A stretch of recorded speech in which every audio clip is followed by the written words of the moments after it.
માતાજી મિત્રો, તો આજે આપણે બનાવવાનું છે ગાંઠિયાનું શાક. તો આપણે જો સરસ મજાની ડુંગળી સુધારી લીધી, લસણ પણ આપણું રેડી થઈ ગયું, તેલ ગરમ કરવા મૂકી દીધું.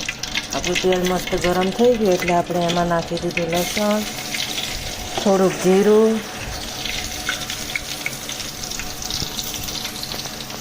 હવે આપણે એને થોડી વાર ખાવા દઈશું. આપણું લસણ પાકી જાય એટલે આપણે એમાં નાખી દઈશું ડુંગળી.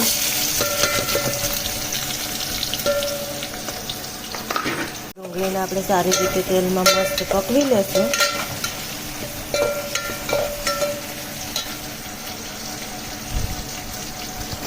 જો સરસ મજાની ડુંગળી આપણી તેલમાં મસ્ત પાકે છે. જો સરસ મજાની ડુંગળી પાકી ગઈ એટલે આપણે એમાં નાખી દઈશું મસાલા. તો આપણે એમાં નાખીશું ચટણી, 2 ચમચી ચટણી નાખી દઈશું, જીરો ધાણાનો મસાલો, હળદર અને નમક. આપણે હવે મસાલાને થોડી વાર પાકવા દઈશું.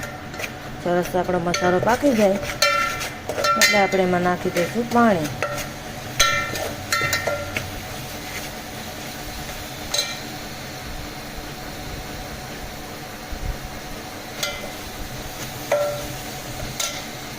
આપણો પાકી ગયો એટલે આપણે એમાં નાખી દઈશું પાણી.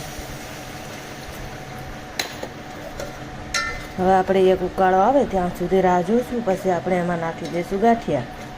શાકમાં સરસ મજાનો ઉકાળો આવી ગયો એટલે આપણે એમાં નાખી દઈશું ગાંઠિયા. હવે ગાંઠિયાને થોડી વાર આપણે પાકવા દઈશું.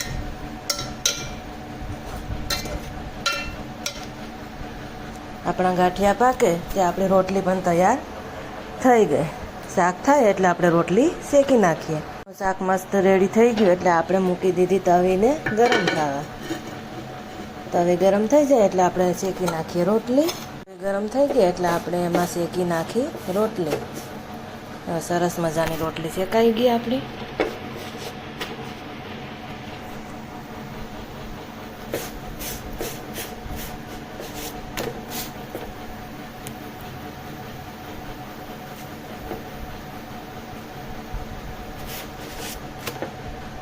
સરસ મજાની રોટલી શેકાઈ ગઈ એટલે આપણે હવે બેસી ગયા જમવા. જો આપણું ગાંઠિયાનું શાક પણ મસ્ત રેડી થઈ ગયું, રોટલી પણ થઈ ગઈ અને આપણે લાગી ભૂખ એટલે આપણે જમી લઈએ.